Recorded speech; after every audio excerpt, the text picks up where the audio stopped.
Hello dear students, बहुत बहुत स्वागत है दोस्तों आज की इस वीडियो में क्लास 10th के बच्चों के लिए। दोस्तों अगर आप यूपी बोर्ड एग्जाम 2023 की तैयारी कर रहे हैं तो आज की इस वीडियो को देखना कभी मत भूलिए दोस्तों, क्योंकि ये हर साल बोर्ड एग्जाम में आने वाले क्वेश्चन है। ये 100% ग्रांटेड क्वेश्चन है, इस पर कभी भी शक नहीं करना है कि ये आएगा कि नहीं आएगा। ये 100% आने वाले प्रश्न है दोस्तों। तो आज की इस वीडियो को अंत तक देखते रहना है, इसको देखना भूलना नहीं है, अंत तक देखते रहिए।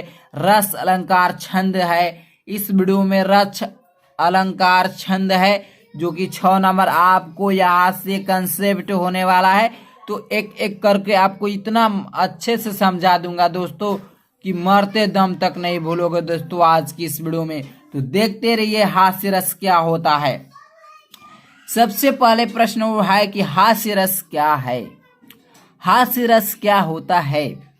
तो देख सकते हैं पढ़ रहा हूं कि किसी पदार्थ, क्या कहेंगे कि किसी पदार्थ या व्यक्ति की असाधारण आकृति, वेशभूषा, चेष्टा आदि को देखकर, देखिए आपको मैं बता रहा हूं कि किसी भी पदार्थ हो गया, व्यक्ति हो गया, उसकी असाधारण, मैंने कि साधारण है, असाधारण आकृति, वेशभूषा, चेष्टा आदि को देखकर सहृदय में, आपके हृदय में जो विनोद का भाव जागृत होता है। विनोद का मतलब होता है आनंद।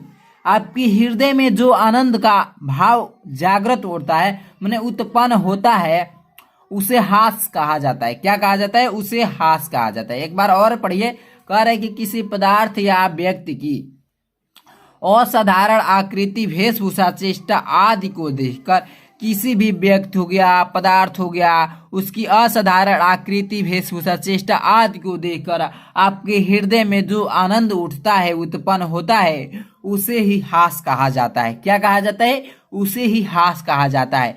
और आगे देख सकते हैं कि यही हास जब विभाव, अनुभाव तथा संचारी भावों से पुष्ट हो जाता है। क्या कहेंगे कि जब यही हास विभाव, अनुभाव तथा संचारी भावों से पुष्ट हो जाता है तो उसे हास्य रस कहा जाता है दोस्तों। जब यह हास विभाव, अनुभाव तथा संसारी भाव से पुष्ट हो जाता है तो उसे ही अपने हास्य रस कहेंगे। तो चलिए दोस्तों अगला प्रश्न देख सकते हैं। अगला प्रश्न है दोस्तों, इसका उदाहरण अभी तो बाकी है। उदाहरण सबसे मोस्ट इंपोर्टेंट है, उदाहरण को समझना। करी कि नाना वाहन नाना वेशा, क्या है? नाना वाहन नाना वेशा, बिहंसे शिव समाज निज देखा। नाना वाहन नाना वेशा, बिहंसे शिव समाज निज देखा। को मुखहीन विपुल मुख काहू, को मुखहीन विपुल मुख काहू, विन पद कर को बहु पद बाहू। क्या है? को मुखहीन विपुल मुख काहू, बिन पद कर को बहु पद बाहू। चलिए दोस्तों आप उदाहरण का स्पष्टीकरण से हेडिंग डाल देंगे और देखिए स्पष्टीकरण में क्या करेंगे कि अस्थाई भाव हास है, उसमें अस्थाई भाव क्या है? हास्य रस है ना, तो उसे अस्थाई भाव हास है। ठीक है। विभाव में क्या है? तो विभाव में 4 होते हैं। आलंबन विभाव होता है, आश्रय लंबन होता है, उद्दीपन होता है। ठीक है दोस्तों, तो देख सकते हैं कि आलंबन विभाव में शिव समाज है। क्या है? शिव समाज है। और आश्रय लंबन में स्वयं शिव जी है। और उद्दीपन में जो है वेशभूषा है। क्या है? उद्दीपन में वेशभूषा है। आगे देख सकते हैं अनुभाव में क्या है?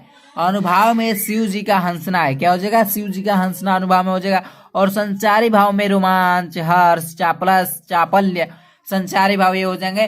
तो आपको स्पष्टीकरण में एक होता है हास्य भाव, विभाव, अनुभाव, संचारी भाव, ये चारों आपको बताना होता है। तो अस्थाई भाव का मतलब हुआ है कौन सा हास है? तो ये हास है। करोड़ में हो जाता है शोक, हास्य रथ में हो जाता है हास। विभाव में यहाँ पर आलंबन, आश्रय लंबन, उद्दीपन, ये तीनों को बता देंगे। अपने अनुभाव में बता देंगे और संचारी भाव को बचा देंगे। तो चलिए दोस्तों अगला प्रश्न देख सकते हैं। उपमा अलंकार। दोस्तों मैं बताया था कि एक रस आता है। क्या आता है? एक रस आता है। ये तो 100% गारंटी है कि हास्य रस पक्का आएगा। हास्य रस आपने कंसेप्ट कर लीजिए। और एक अलंकार आता है। क्या आता है? अलंकार आता है। तो अलंकार में मैंने लाया हूँ उपमा अलंकार, जो कि बोर्ड एग्जाम में हर एक साल 100% गारंटेड क्वेश्चन ये सब है। हर एक साल छपने वाले प्रश्न है दोस्तों। इसके अलावा कुछ भी नहीं सब छप सकता है इस साल। चलिए आगे देख सकते हैं दोस्तों, उपमा अलंकार देख सकते हैं। कह रहा है कि जब किसी वस्तु का, क्या कहेंगे दोस्तों, कि जब किसी वस्तु का वर्णन करने के लिए उससे अधिक प्रसिद्ध वस्तु से गुणधर्म आदि के आधार पर उसकी समानता की जाती है तो आप उपमा अलंकार होता है। आइए इतना अच्छे से समझा देता हूं कि मरते दम तक भी नहीं भूलूंगा। क्या करे कि जब किसी वस्तु का वर्णन करने के लिए, मान लीजिए आपके पास कोई वस्तु है, अब उसका वर्णन आप करेंगे, आपको उसका वर्णन करना है, तो उसको वर्णन करने के लिए उससे अधिक प्रसिद्ध वस्तु, तो जो जिस वस्तु का आपको वर्णन करना है उससे कुछ अधिक प्रसिद्ध वस्तु को आपको ले लेंगे और उससे गुणधर्म धर्म के आधार पर उसको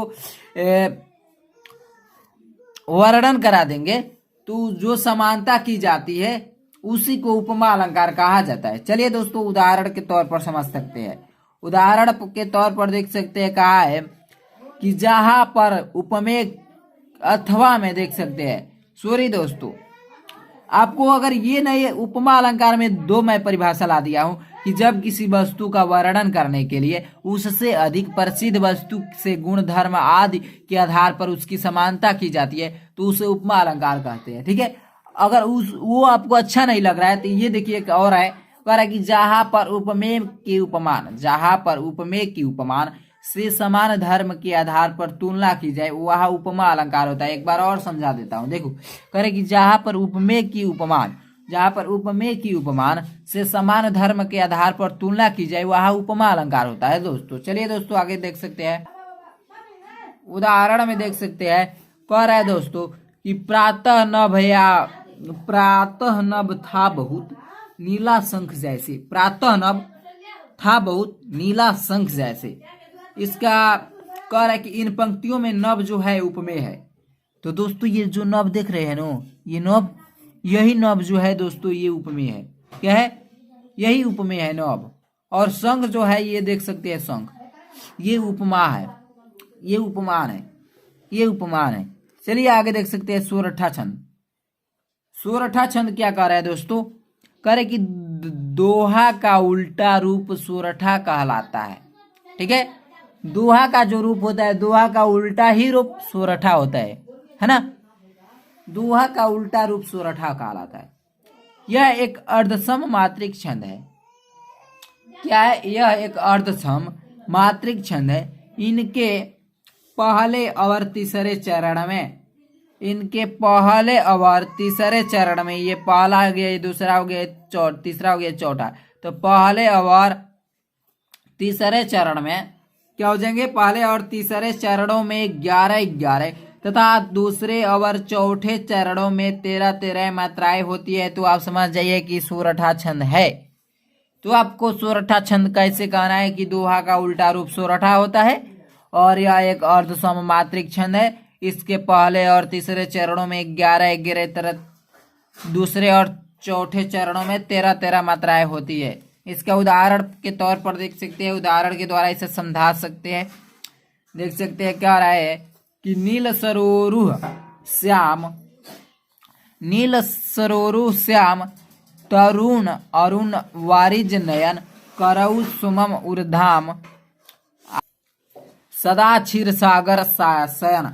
चलिए दोस्तों एक बार आपको गिनवा दे रहा हूं सभी मात्राओं को, देख लीजिए। नील यहाँ पर 3 है, नील में 3 हो गया, 4 2, जो ये है दोस्तों ये 2 अंकों को प्रदर्शित करने वाला है और ये जो ये है ये 1 है, 1 को प्रदर्शित कर रहा है। तो 2 1 3 हो गया, 3 1 4, 4 2 6, 6 2 8 हो गए, 8 2 10 1 11। क्या मैंने कहा, पहले और तीसरे चरण में 11-11, तो पहले में 11 हो गया और तीसरे में देख सकते हैं 3 यहाँ पर है, 3 6 2 8, 8 3 11। क्या बोला मैंने कि पहले और तीसरे चरणों में 11-11, तो क्या पहले और तीसरे चरण में 11-11 मात्रा है।